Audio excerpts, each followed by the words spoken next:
¿Cómo afectan las bajas temperaturas a las vías respiratorias? ¿Cuáles son las enfermedades más comunes cuando hay mucho frío? Ese es el tema que estaremos tratando el día de hoy acá en Soluciones con invitadas especialistas en la materia que nos van a ayudar a entender un poco de qué se trata esto el día de hoy. Recuerden que pueden participar a través de nuestras redes sociales. En Twitter y en Instagram somos @solucionesgb. También pueden enviar sus comentarios, sus sugerencias y sus preguntas a través de mi cuenta en Twitter @hmolina_gb. Ya regresamos.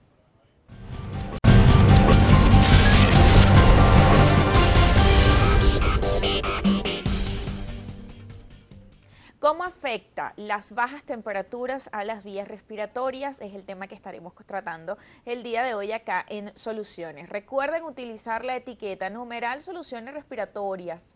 Acompañen todas sus preguntas, sus comentarios a través de nuestras redes sociales, en Twitter y en Instagram, @solucionesgb, y también a través de mi cuenta en Twitter, @hmolina_gb, numeral Soluciones Respiratorias. El día de hoy hemos invitado a la doctora Sajitza Mariño, otorrinolaringóloga, presidente de la Sociedad Venezolana de Otorrinolaringología, también a la doctora Mercedes Ledesma, pediatra y puericultora, miembro de la Sociedad Venezolana de Pediatría y Puericultura. Buenos días, bienvenidas, gracias por haber atendido nuestra invitación el día de hoy acá en Soluciones y acompañarnos a tratar este tema que además es muy propicio para la temporada porque justamente Caracas está atravesando un momento de bajas temperaturas. Y hemos visto, o ha sido común, que pues veamos a mucha gente con algún tipo de virus como gripe o algún resfriado común. Esto tiene que ver directamente con el tema de las bajas temperaturas, porque cuando hay frío tenemos este tipo de enfermedades. Podemos empezar como ustedes quieran. Claro. Bueno, Irene, si quieres empiezo yo. Muchas gracias por la invitación. Gracias Muchas a usted. encantada de estar aquí compartiendo con la doctora Mercedes, Igualmente. que es alguien con quien de verdad trabajamos muy bien la parte de manejar estas discusiones sobre las enfermedades.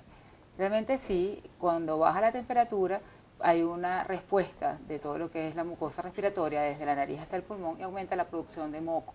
El moco tiende un poco más a ser más espeso, a quedarse estancado, y es mucho más fácil que se sobreinfecte con todos los virus que están en el ambiente y si queda también un poco más con bacterias. Claro. Doctora. Gracias, Irleni, por la invitación y me parece muy propicio el momento. Nosotros estamos pasando ahorita por un frente frío, mucho frío, no estamos aclimatados ni acostumbrados a manejar esto y sobre todo el área que me compete, que es el área de la pediatría. Y como sabemos, los niños tienen a veces mucha dificultad para responder adecuadamente a estos cambios bruscos de temperatura. Y como lo dijo mi colega, la doctora Sajitza Mariño, pues el frente frío, valga la redundancia, está de frente en la parte que recibe todo el aire, como es las fosas nasales. Vamos a enfocarnos en esa parte, que es el primer tracto respiratorio. En el caso de los niños, hay una fuerte reacción en los niños que se manifiesta por una patología muy frecuente, que la vamos a estar manejando indistintamente, ella en el área de adultos, pero también en el área completa de otorrino, y yo en el área de los niños, como es la rinofaringitis aguda. Es un nombre médico que a veces parece muy complicado y que se resume a un término muy común, ya tú lo habías dicho al comienzo, que es el resfriado común en los adultos, pero que tiene manifestaciones a veces muy acentuadas en los pequeños. Y es el más común justamente, o sea, es la enfermedad más común en estos momentos, en estas épocas de mucho frío. Sí, definitivamente lo que nosotros tenemos primero son ese número de gripes, que la gente dice, tengo gripe y no sale de la gripe. Tanto los que tienen una enfermedad de base, bien sea una rinitis alérgica, un crecimiento de los cornetes, tabique desviado, que tengan asma de base, pacientes con pólipos, se ven incrementados en sus crisis, pero el paciente, la persona normal que no tiene ningún tipo de enfermedad respiratoria, pues presenta un número mayor de gripes. También puede presentarlo de o dolores de oído, de otitis, porque el moco se queda estancado y va hacia los oídos. Entonces, oye, tengo gripe, no me duelen los oídos, puede incluso hasta marearse, o tengo mucha tos, tengo una bronquitis. La gente dice, tengo una bronquitis, es lo común, por supuesto, la misma cantidad de secreción que se produce en nariz, se produce en pulmones y se queda pudiendo estancado, sobreinfectándose y llegando a ser incluso unas neumonías, que en este momento país es lo complicado y que hay que prevenir porque no tenemos con qué manejarlos realmente antibióticos fácilmente para adquirirlo y que tenemos una complicación mayor si llega a prolongarse esta gripe que puede prevenirse y que por eso queremos conversarlo aquí. Claro, doctora Mercedes, en los niños, Dígame. ¿qué es lo más común? El resfriado común, valga la redundancia, que se llama rinofaringitis aguda, pero ¿cómo se manifiesta? Generalmente la edad de incidencia es a partir de los 6 meses, 3 años. Eso no quiere decir que niños que estén fuera de este grupo etario no la presenten, pero son los que están en más riesgo. Y hay una incidencia entre el segundo y tercer año de vida. ¿Qué pasa? Es muy molestoso, aunque es una patología que cursa con un síntoma muy común, como es la producción de secreción mucosa por la nariz, inicialmente. Y los niños, los más pequeñitos, tienen una respiración nasal básicamente. Para alimentarse les cuesta mucho, les es muy dificultoso. Pero ¿por qué esta es la primera manifestación? Sencillamente porque cuando viene el aire frío, como bien nos los ha explicado el otorrino o cuando ella está como profesora en clase, los cornetes tienen una función muy importante que es adecuar la temperatura del aire que respiramos, filtrar y humectar. Los niños a veces no tienen esta capacidad muy bien desarrollada, producen mucho más moco. Entonces, ¿qué pasa allí? Hay un efecto vasomotor. Vamos a traducirlo al lenguaje común. Todos los vasos, todas las mucosas tienen vasos sanguíneos, por eso que se ven rosaditas. La de la nariz, cuando viene este efecto vasomotor, que tenemos expuesto el niño a un aire frío, natural, de ambiente, entonces se produce este efecto vasomotor que quiere decir, permítame graficarlo de esta manera, un vaso sanguíneo tiene una luz. La primera reacción cuando hay frío, la luz se reduce a un orificio chiquitito. Posteriormente, al pasar las horas, hay una vasodilatación y es mucho más grande. Esa mucosa, que antes estaba como muy recogida, para utilizar ese término, luego se hincha y comienza a producir todo ese moco, toda esa secreción nasal tan molestosa. Y eso es lo más común en los niños, incluso hasta los escolares y los de edad de 12, 15 años. Siempre hablamos de gripe o resfriado común. ¿Hay alguna diferencia entre la gripe y el resfriado común o es solo en cuanto a término? Solo en cuanto a término. A término. Podría ampliar un poquito la parte de gripe. Generalmente en el área de pediatría, cuando ya decimos que hay una gripe, resfriado común generalmente muy local, nariz, es lo que más involucra, nariz, senos paranasales. No está exento, siempre involucra la mucosa de los oídos, ¿ok?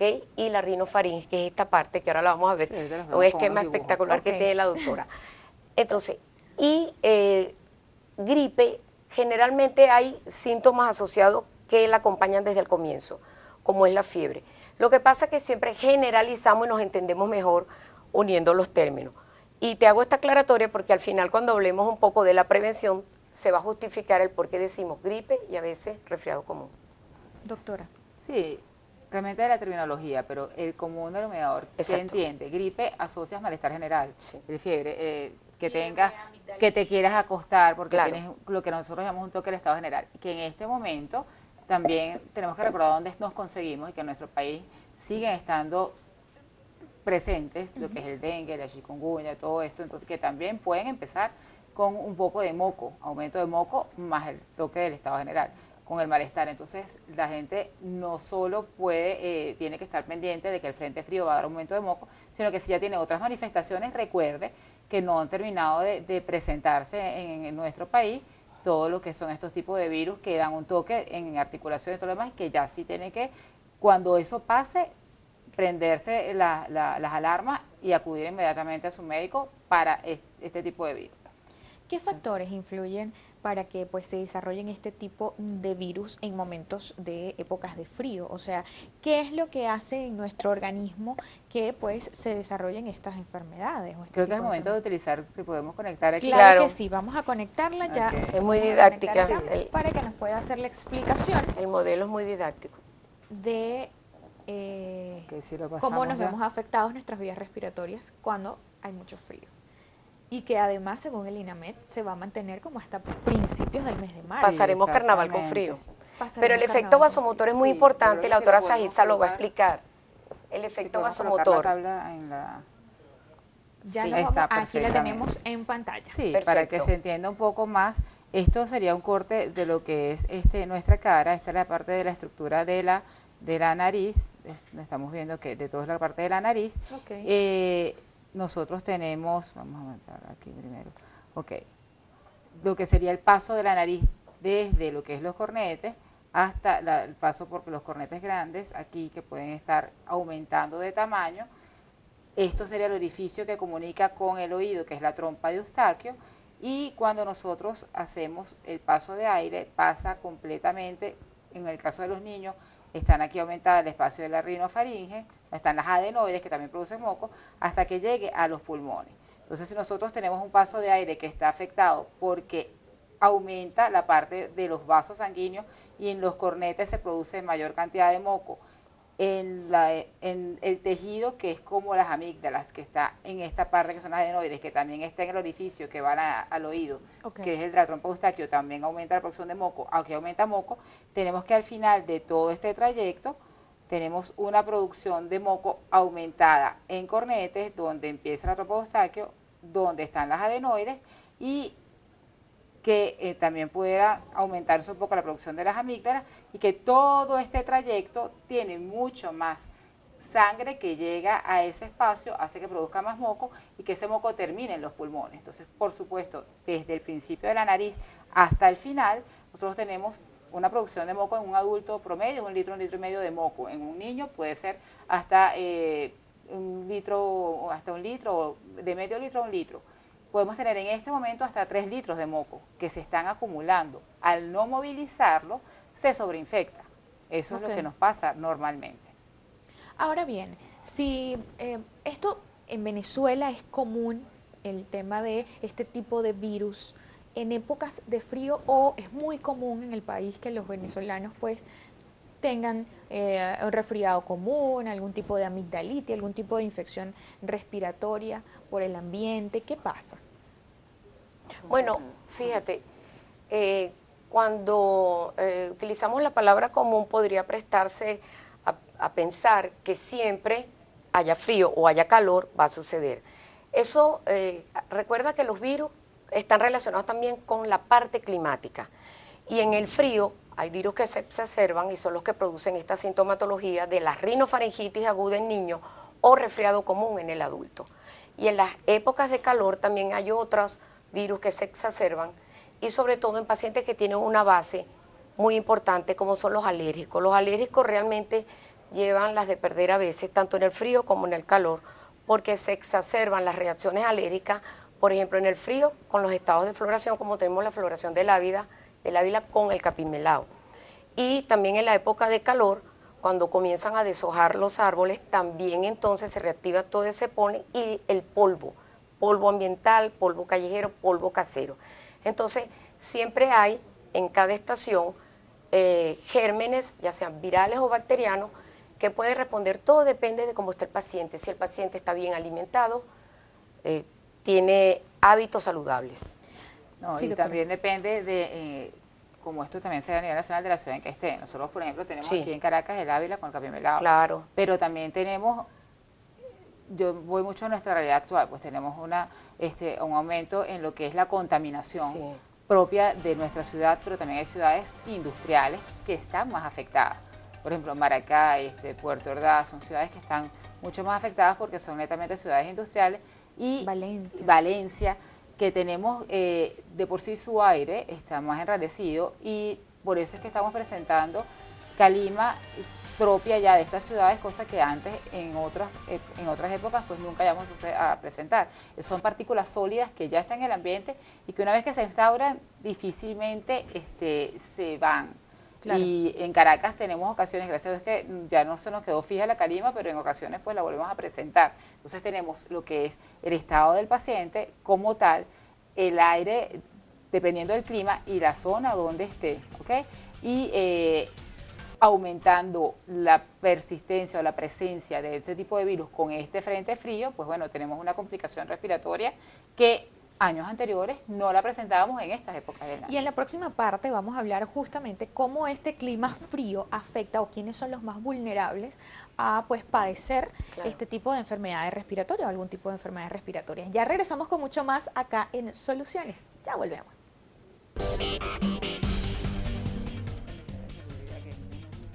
Continuamos acá en Soluciones. Estamos conversando con las doctoras Saixa Mariño, quien es otorrinolaringóloga, presidente de la Sociedad Venezolana de Otorrinolaringología, y también la doctora Mercedes Ledesma, pediatra y puericultora. Yo aquí me quiero detener, doctora, porque a mí me llama mucho la atención la puericultora. ¿Qué significa esta especialidad? Bueno, fíjate, vamos a la etimología de la palabra. Pueri, de niño, y cultor, el que se ocupa de cultivar el crecimiento y desarrollo de ese niño. Generalmente cuando nos graduamos, siempre se graduó de pediatra, no, nos graduamos de puericultor pediatra. Siempre vemos primero la puericultura, cuáles son las herramientas que tú tienes, los conocimientos para, desde que ese niño está en el útero, porque hay puericultura preconcepcional, postconcepcional, que de esa nos encargamos nosotros también cuando ya lo tenemos en el consultorio, en los brazos de su madre. Entonces, y la pediatría, pues todo el resto de la parte ya, alimentación, la parte patológica, las enfermedades. Gracias por su explicación y para que también le quede claro a todos nuestros televidentes. Tiene mucho que ver con la prevención, es muy interesante. Y justamente vamos a hablar de eso, del tema de la prevención. Pero antes, claro, yo les había dejado una pregunta al aire. ¿Quiénes eran esos pacientes o esas personas más vulnerables en las épocas de frío? Digo época de frío porque justamente estamos en Caracas, sobre todo, y en todo el país, en temperaturas más bajas, desde diciembre, y según el Instituto Nacional de Meteorología e Hidrología, INAMED, pues se espera que estas bajas temperaturas se mantengan hasta principios del mes. Lógica, que a veces hay algunos niños que traen esos problemas, pero también quisiera mencionar que de muchos años, hacia acá, que ya la mujer se incorporó al tema laboral, entonces los bebés tienen que salir de sus casas, del seno materno, hacia una guardería. Y entonces deben compartir lugares y deben compartir una nueva flora, o mejor dicho, una nueva escena donde hay diferentes gérmenes bacterianos y virus, que para muchos niños serán muy común, pero para otros, que es una población nueva cuando están ingresando, y entonces son niños muy susceptibles. También los que cuidan a los niños, que en este caso serían puericultoras o los cuidadores, tienen que estar bien vacunados, o sea, tener el esquema de vacunación de adultos, porque manejan a estos niños, tienen que tener medidas higiénicas. Entonces, son niños que están más en riesgo que los que se quedan en el hogar hasta los 3 años. Cabe en este momento leer este tuit que nos hace llegar Miguel González. Dice, ese mito de dejar jugar con tierra a los niños para crear defensa ayuda para evitar gripes fuertes. No, yo no estoy de acuerdo. Es falso. Es falso. Él lleva su vida normal, no necesariamente lo tenemos que exponer a un lugar que juegue con tierra, porque todos sabemos que pueden haber otros gérmenes y parásitos de las mascotas y cualquier cantidad de infecciones que no son propias del ser humano. No es necesario. Sí, posiblemente tenga una confusión, porque si hay una teoría de que todo niño que crece en una extrema limpieza, claro, no desarrolla su parte inmunológica porque no está expuesto a lo que es los gérmenes y virus habituales. No quiere decir que tenga que jugar con tierra. Quiere decir que no tienen que desinfectar. Lo vamos a lanzar en un jardín. Quiere decir que no tienen que desinfectar estrictamente todo utensilio o todo juguete del niño. Tiene que desarrollarse en un ambiente normal. Eso es lo que creo que tiene una confusión, claro, el que está escribiendo. Porque si realmente hay una teoría que reafirma que las enfermedades respiratorias pues son mayores cuando hay una parte inmunológica que no se ha desarrollado bien en esos casos que no se ven mucho en nuestro país, pero sí, claro, en países europeos, americanos, donde es una extrema limpieza que la gente tiene a los niños como en una burbuja. Ajá. En esos casos sí, pero no es que vayan a ir con tierra, jamás con tierra. Los extremos siempre son malos. No, sí, es verdad. Ni muy limpios, ni tampoco muy sucios. Claro, claro. En este momento, justamente para que nos explique la situación de estas bajas temperaturas en nuestro país, que vamos a conversar con el pronosticador de guardia del INAMED, José David Sánchez. Señor José David, bienvenido, buenos días. Se escucha cada 3 horas. Pero que si antes de las 3 horas hay una condición especial y la imagen ves algo que... Un núcleo ahí sí. Buenos días, señor José David Sánchez. O sea, con un aviso, pero para ellos. Hay un problema con las comunicaciones, esperemos volver a contactar a José David Sánchez, pronosticador de guardia de el INAMED, para entonces poder tener justamente de la mano de los especialistas esta explicación en cuanto a las bajas temperaturas que en este momento pues estamos, digamos, no padeciendo, porque yo de verdad estoy disfrutando este frío. Aunque he tenido mis episodios de resfriado común, pero yo creo que nos debemos disfrutar, ¿verdad? Sí, hay que Claro que aprovecharlo un poquito. sí. Ahora bien, ¿cómo protegerse de estas enfermedades, de este resfriado común justamente en esta época de tanto frío? Bueno, fíjate, ahí vamos a caer un poco en la prevención. Vamos a adelantar algo de la prevención, pero vamos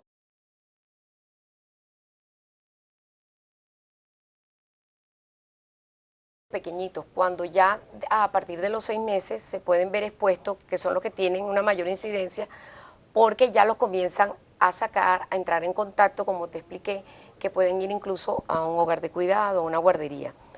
Los menores de 6 meses realmente casi se limita su salida y el compartir con otros niños, pero hay que abrigarlos bien. Y algo que decían nuestras abuelas, cuídate el cuello, hay que abrigarse bien el cuello. Y entonces los niños deben ir abrigaditos a todos sus sitios y los adultos también, sobre todo los que dicen, es que yo me enfermo mucho de gripe. Bueno, si ya lo sabe y hay un cambio de temperatura que puede ser permanente o puede ser temporal, debe estar bien abrigado. Eso es lo importante. Esa es la primera parte. Sí. ¿Cuál es? Y me va a continuar hablando de Sí. esas prevenciones más adelante también. Claro. ¿Qué es lo primero que se afecta? ¿Nariz, garganta?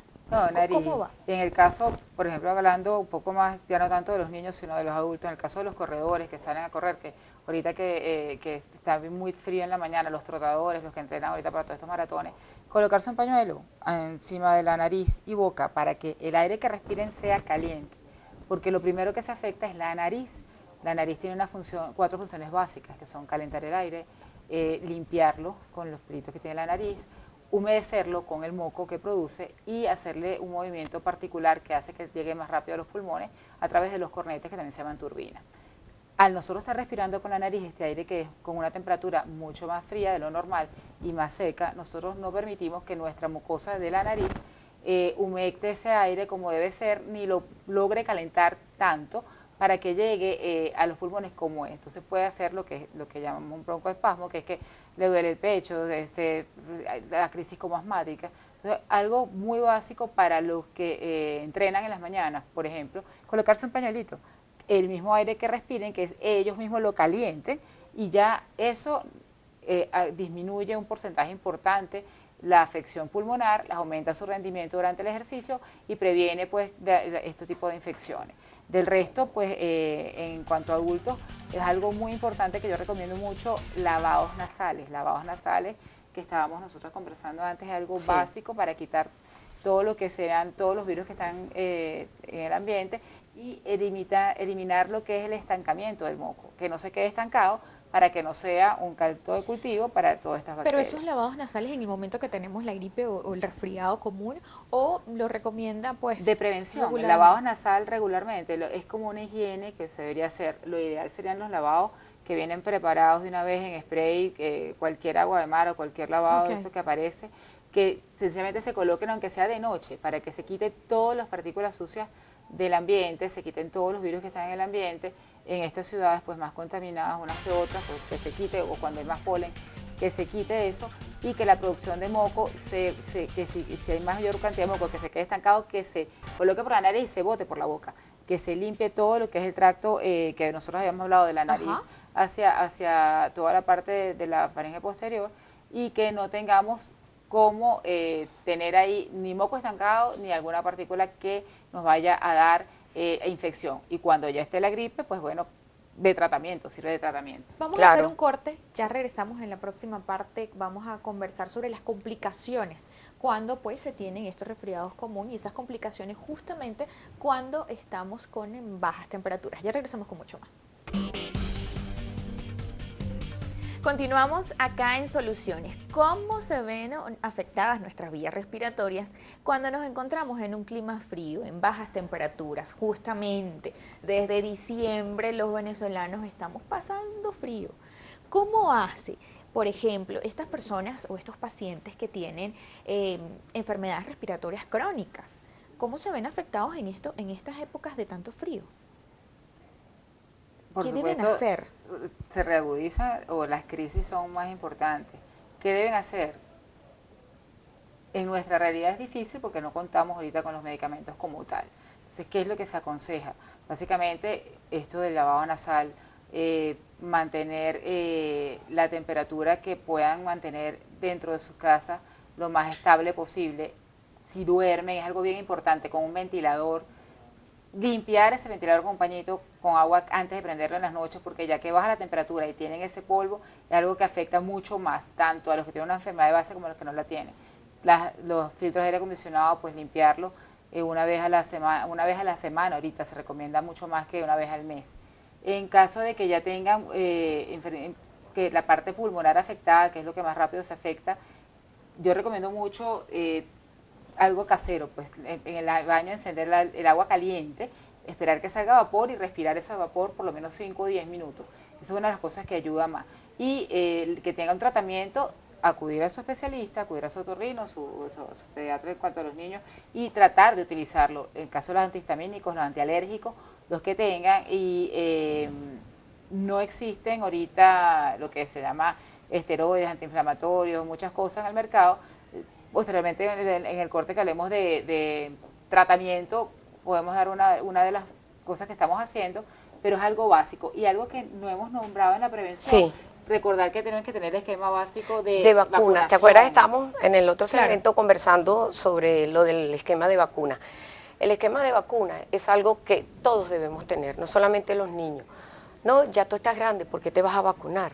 No sé si lo habrás escuchado, creo que... Totalmente. Entonces ¿Cómo? dice, bueno, ya yo me salvé, no quiero que me puyen más. No, pero eso ha evolucionado para bien y el esquema de vacuna siempre requiere, después de la primera etapa, todo niño que llega menor de 5 años debe tener su esquema de vacunas completo. ¿Cuál es ese esquema de vacuna? Bueno, el esquema de vacuna en Venezuela, que está avalado por la Sociedad Venezolana de Puericultura y Pediatría y el Ministerio de Poder Popular para la Salud, es muy sencillo. Las primeras vacunas que se colocan son cuando el niño nace, menores de un mes. La BCG, que se coloca en la región deltoidea derecha, en castellano, aquí. ¿Y esa es? Protección contra la tuberculosis. Y la otra dosis, la primera dosis neonatal, que es contra la hepatitis B. Esas son las dos vacunas, las primeras que vienen marcadas en su cartoncito de control de vacunas. Y es a los primeros meses. Naciendo, Naciendo. sale vacunado. Ok. Se ha dado el caso, la situación actual, no en la clínica o en los hospitales, porque generalmente ese esquema se cumple donde hay grandes nacimientos, pues volumen grande de nacimientos. Entonces le advierten, vaya a tal sitio, menores de un mes, vaya a colocarse las primeras vacunas. A partir de los 2 meses comienza el esquema de vacunación básico, que es primera, segunda y tercera dosis. ¿De cuáles vacunas? Las voy a enumerar. Las que se llaman la pentavalente porque son 5 vacunas en una. Antiguamente, cuando nosotros estábamos pequeñas, eran 5 inyecciones. Ahora es una sola. También existe la otra presentación, bueno, no la tenemos, pero sí existió hasta hace poco, la hexavalente, que son 6 vacunas en un solo pinchacito. Es importante, es una inmunización ¿Y ahí múltiple. esas 6 vacunas estamos vacunando contra qué? Mira, es la DPT, difteria, pertusis y toferina y tétanos. Esas son 3 vacunas. Luego, hemófilo contra el hemófilo de influenza, que generalmente está involucrado en procesos infecciosos de meningitis. Por ahí vamos 4. Se incluye la polio, ¿ok? Y también, si es la hexavalente, se puede incluir también la hepatitis B, ¿ok? Entonces, ahorita está la pentavalente en los ambulatorios. Okay. Luego tenemos, fíjate, los 2 meses son varias pullitas. La de la pentavalente contra el neumococo 13 valente. Entonces ahí tenemos 2 pullitas y una oral que es la rotavirus. Okay. Entonces tenemos que cada 2 meses, durante 3 dosis, se van a colocar de todas esas vacunas. La única que lleva 2 dosis es la rotavirus, vía oral, segundo y cuarto mes. La demás, segundo, cuarto y sexto mes. Al año de la última dosis vienen los refuerzos. Por eso que todo niño menor de 5 años debe tener todas sus vacunas. Al año de edad hay vacunas obligatorias que también se colocan en el esquema aprobado por el Ministerio. Fiebre amarilla, que la revacunación es cada 10 años. Si usted se la puso cuando cumplió el año, cuando usted tenga 10 años, se la deberá colocar. Y también la otra es la trivalente viral, que es rubiola, antipapera, antisarampión. Ok, ¿qué pasa? Porque yo nombro a los adultos, porque después... Y esa contra el Ajá, sarampión, contra la papera, ¿en qué momento hay que colocarla? al año de edad. Al año. Trivalente viral Ok. y fiebre amarilla van juntas al año de edad. Ok. Ok, entonces después, ya los 5 primeros años de vida tú tienes que tener tu esquema completo, con todos los refuerzos. Si te escapaste y llega a la consulta del pediatra, nosotros decimos oportunidad de vacuna. Tiene 3 años el niño, le colocamos, vemos el esquema que le falta y le colocamos, si no la tenemos, tratamos de orientarlo a los ambulatorios para colocarla. Y usted también se tiene que vacunar. Le digo yo a la mamá. Y yo justamente le iba a consultar esto, o sea, si colocamos todas estas vacunas Claro. antes o al año de edad o antes del año de edad, cuando ya tenemos unos 25 años, 30 años, ¿debemos repetir ese Sí, esquema hay de vacunas que hay que repetir, como es la DT, difteria y tétano. Esa es la bivalente. Y también debe colocarse un refuerzo de la vacuna de neumococo, que es de dos tipos, neumococo 13 valente y la 23 valente, que cubre todas esas bacterias que son los cocos, neumococos de proceso respiratorio. Yo quiero agradecerle de verdad a la doctora Mercedes porque además nos ha dado tema para otro programa, pero además nos adelantó muchísima información. Bueno, entonces busca tu esquema de vacunación y no salgas corriendo. Y vamos a buscar, ¿verdad? Y vamos a ir Seguro, tachando. seguro. Además, justamente en este momento del país que pues hemos visto que Sí. muchas enfermedades han reaparecido. Pero eso es un tema que vamos a Sí, tratar ese es después. aparte. un tema aparte. Yo Necesitamos, prometo sí. invitarlas para otro programa y tratar justamente Exactamente. este tipo de problemas. ¿Cuáles son los síntomas? Esos primeros síntomas, volviendo al tema del resfriado y las bajas temperaturas, esos primeros síntomas que sentimos. Mucho moco, dolor de oído, carraspera y mucha tos. Al segundo o tercer día empieza la tos. Eso es lo que pasa con la producción y la respuesta de la mucosa y de los músculos cambian de los bronquios al frío, por lo que te dije, la respuesta al frío. Entonces hay mucha tos y en el caso de, sí quisiera pasar un momentico ¿Cómo el no? esquema. Claro que sí. En el caso de los oídos, Por favor. quisiera, sí, para ver dónde estamos, al entrar el aire frío por la nariz, Ahí lo ¿qué es lo tenemos que en pasa? pantalla. Entra en este orificio. Este orificio es el que comunica con el oído. Si nosotros entendemos que hay dolor de oído porque el moco entra por aquí, que es la trompa de Eustaquio, y nos ocupa el oído medio, hace que la membrana timpánica, cuando nosotros vemos el oído por fuera, los médicos cuando la vemos, en vez de verla así normalita, podemos verla con un poquito de moco. El moco puede estar en cualquiera de estas partes. ¿Por qué? Porque el moco viene por la trompa de Eustaquio. Al paciente decir, es que tengo mucho moco, que tengo dolor de oído, y verle, bien sea el oído muy rojo o con burbujas de moco, eso es algo que nos indica que no es un paciente que en este momento se está afectando por el frío y que tiene moco, sino que tiene un problema de base que hay que ya verlo, que debe ser referido al especialista, Ok. para que se le busque cuál es la causa y que tengamos un tratamiento para evitar complicaciones posteriores, porque la complicación en este caso pudiera ser una perforación, que el moco realmente haga presión a la membrana timpánica y tengamos una perforación que puede ser una perforación bien sea pequeña o una perforación grande en ese oído, que ya es una palabras mayores porque ya son oídos que ameritan pues una cirugía. El dolor de garganta es común en estas épocas de Sí, sí, claro que sí. Y en Y el aquí caso lo de los puedes niños hay explicar una con razón este. muy lógica de que refiere a los que ya pueden verbalizar la queja de que les arde la garganta, no quieren tragar, pues hay una baja de apetito, sobre todo incluso los niños que se lactan al seno materno o con fórmula rechazan porque la mamila, pues al hacer el esfuerzo, es un gran esfuerzo, el tratar de sacar la leche, no quieren comer porque les duele la garganta. Pero ¿cuál es la razón más? Bueno, primero porque hay congestión de toda la rinofaringe y de la garganta, como dice la doctora Sajitza. Todo eso está edematizado, rojo y se pone grueso. Para tragar te duele. Claro. Igual que el paladar blando, donde está la úvula o la campanilla, pues se pone también muy irritada. Ahora bien, ¿qué pasa? Que cuando hay tanto moco nasal, los niños respiran por la boca. Ellos son de respiración nasal básicamente los pequeñitos menores de 1 año. ¿Y qué sucede? Que se les reseca la garganta y el dolor es más fuerte. Entonces es muy común el dolor de garganta y en los más grandecitos.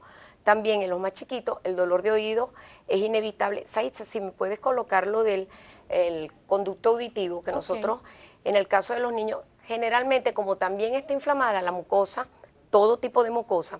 Aquí está la trompa de Eustaquio, que es muy importante para nivelar las presiones. Ahí vamos a conectarlo para poderlo ver en pantalla. Sí.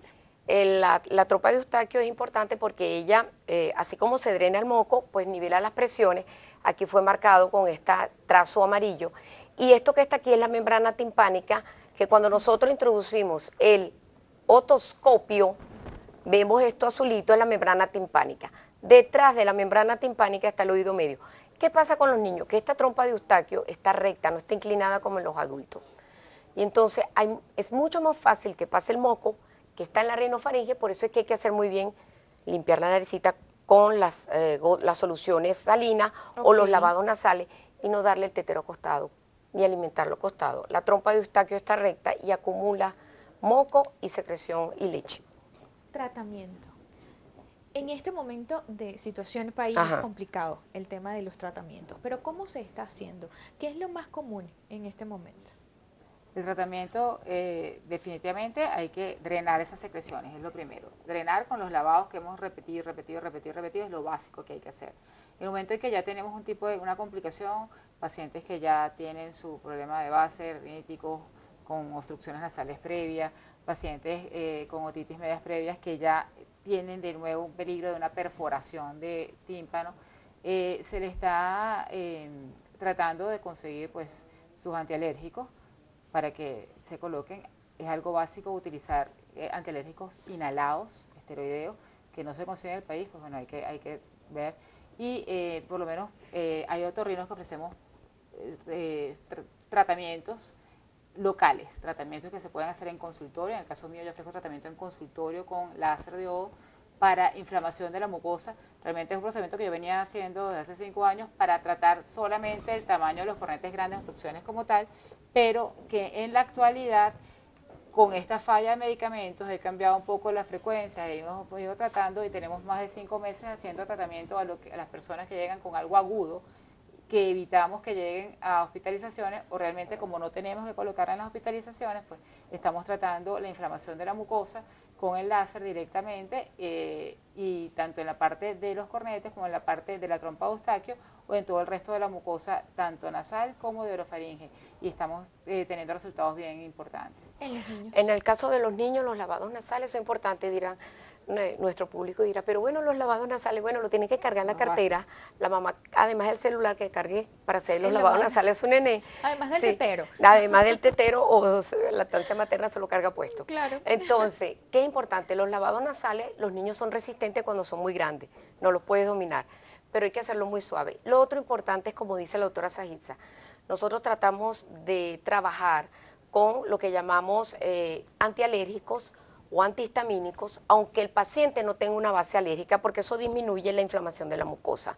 En el caso de la tos, pues necesariamente habrá que indicar algún antitusígeno, pero ese es un reflejo muy natural y muy sabio para eliminar la flema, como dice la madre, y luego que sube, se la traga y va a la vía digestiva.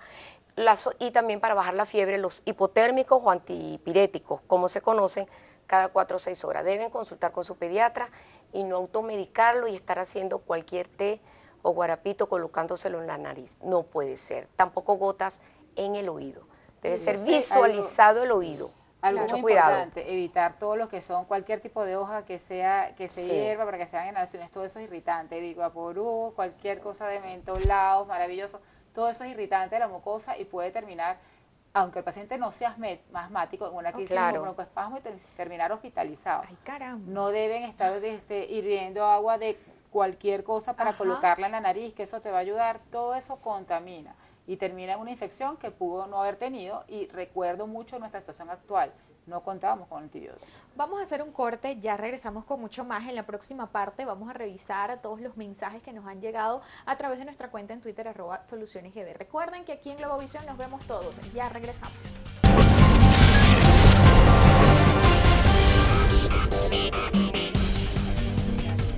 Continuamos aquí acá en Soluciones, una conversación interesantísima que hemos tenido con nuestras invitadas el día de hoy, dos especialistas que nos han ayudado a entender esto de las infecciones respiratorias en este momento de tanto frío. De verdad que creo que nos ha quedado muy, muy claro. Pero hay algo que, pues, digamos, cometemos el error. Y digo cometemos porque en algún momento también puedo decir que lo he hecho. La automedicación, cuando tenemos un resfriado común o que sentimos ese dolorcito de garganta o a lo mejor algún tipo de moco y entonces tomamos algo que tenemos en la casa.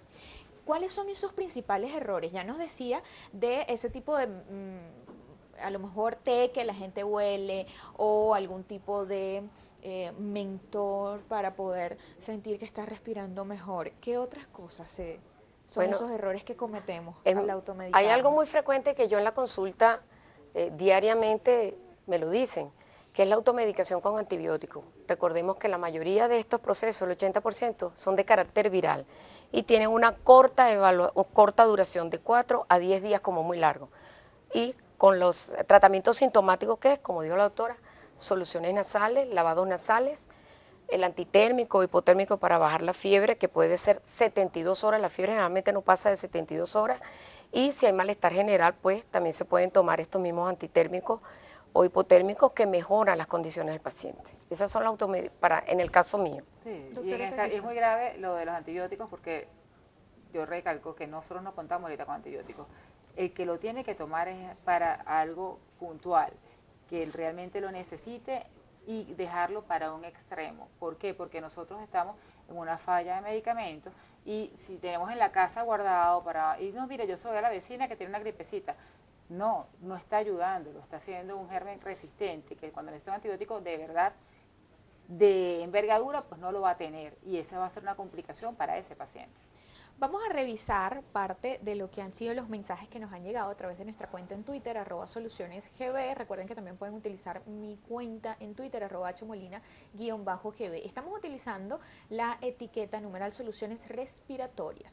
Vamos a comenzar con Miguel González. Él nos dice, ¿cuál es el porcentaje de protección de las vacunas antigripales? Fíjate, las vacunas antigripales o antiinfluenza son vacunas que deben colocarse todos los años. Hay la creencia de que si se coloca la vacuna, vamos a suponer ahorita en el año 2017, cuando generalmente se colocan a partir de octubre, marzo, son las épocas en que se aplican estas vacunas anualmente, porque me voy a expresar de esta manera, es como que si fuera un cóctel de virus, o sea, se utilizan virus que ya han estado en otras vacunas, pero nuevas cepas de virus. Mientras más vacunas se coloca, más protegido está el paciente. No quiere decir que no vayas a sufrir un cuadro de resfriado común o de gripe, pero no te van a dar complicaciones. Hay una baja incidencia de las complicaciones como otitis, neumonías, las cosas más severas que te pueden llevar a hospitalizar. Vamos a acordar que esas vacunas se colocan como esquema obligatorio en los países con invierno. Nosotros es un país tropical. Realmente este tipo de vacunas pueden proteger o pueden no proteger, porque nosotros estamos expuestos a una mayor cantidad de virus y de bacterias y no tenemos... esta es una excepción, por eso es que estamos hablando de ello, este frente frío en este momento. Pero nosotros no tenemos estaciones marcadas y no tenemos, y esas vacunas se colocan realmente más en pacientes ancianos o en pacientes con algún tipo de inmunosupresión, pacientes en tratamiento con quimioterapia, con inmunoterapia, pero que no es lo indicado de un paciente sano, normal, venezolano. Esas inmunizaciones son en pacientes de otro tipo de latitud que no es la nuestra. Nos pregunta también Eucaris, doctora, en caso de trabajar en espacios fríos, ¿qué medida podemos tomar para prevenir la obstrucción nasal? Sobre todo, imagínense, nosotros aquí... Mantenerse hidratada la nariz con un lavado nasal. Doctora. Quería hacer una acotación con la vacuna antiinfluenza. Ya ella figura desde hace años en el esquema de vacunación obligatoria del Ministerio del Poder Popular, en los extremos de la vida. Los extremos de la vida, exactamente, claro. En lo que son inmunosuprimidos. Nos pregunta también Adriana Serrano, ¿es verdad que mientras los niños tienen gripe dejan de crecer, doctora? No, Mercedes. Totalmente falso. Nos preguntan otras personas pero ahí sí por acá. Responder a una cosita, no dejan de crecer, pero sí pueden tener, no por la gripe, sino el niño que respira usualmente por la boca. Ah, no, los respiradores vocales. Tiene una facial de por sí, porque no entra aire por la nariz, no se airea, no se forma bien los senos paranasales, son niños con cara plana, con deformidades en los dientes, pero eso no es un niño por gripe, es un niño con un problema de base que tiene que ser tratado y que tiene una respiración oral. Nos pregunta o nos comenta Belkis Rodoima Parra. Mi hija desde el año pasado sufre de asma inducida a causa de exceso de ejercicios. No puede ni mojarse. ¿Cuáles son las prevenciones que debe tener una persona como esta que nos explica o nos comenta Belkis Rodaima? No lo entendemos. Exceso de ejercicio no induce asma. Debe ser que tiene un problema respiratorio Claro. de base que al hacer ejercicio pues tiene un requerimiento mayor. Su respiración no debe ser nasal. Lo primero que tiene que hacer es pues bueno acudir a un especialista, que acuda a un otorrino a ver por qué no respira por la nariz, que le está dando broncoespasmo. Y en este momento que hay mayor frío, por supuesto va a tener menos rendimiento, por lo mismo que ya explicamos al principio del programa, porque el aire frío da un poco más broncoespasmo. Entonces, lo que tienes que acudir a un especialista. Nos pregunta Luis E. Zambrano. Tengo oído tapado y eco. Me ha dado mareos. ¿Es producto del frente frío? Explicado, lo explicamos ya con un dibujo, exactamente si tiene mayor cantidad de secreciones que van por trompo de Eustaquio, eso es lo que le está produciendo en este momento y que tiene que acudir a un especialista. Nos pregunta también Subiris Aponte. Buenos días, tengo dos niños, uno de 4 años, otro de 4 meses con rinitis alérgica. ¿Qué cuidados debo tener al viajar a país con clima frío? Fíjate qué importante esa pregunta. Muchos de mis pacientes que tienen esos problemas viajan a clima frío y no les pasa absolutamente nada. Se ha demostrado que la contaminación ambiental aquí en nuestro país tiene mayor influencia que la temperatura. No voy a negar que si hay un clima frío, son niños que generalmente tienen secreción nasal todos los días, clarita, que es lo que se llama secreción nasal hialina. Debe estar bien controlado con su médico y tener sus antialérgicos inmunomoduladores. Y en ese caso sí es importante en los aviones, al despegar y al aterrizar, tratar de que el niño se le lave antes la nariz, que no tenga moco, para que no vaya a oído y no sea el típico llanto del niño cuando despegue, cuando aterriza el avión por el dolor de oído.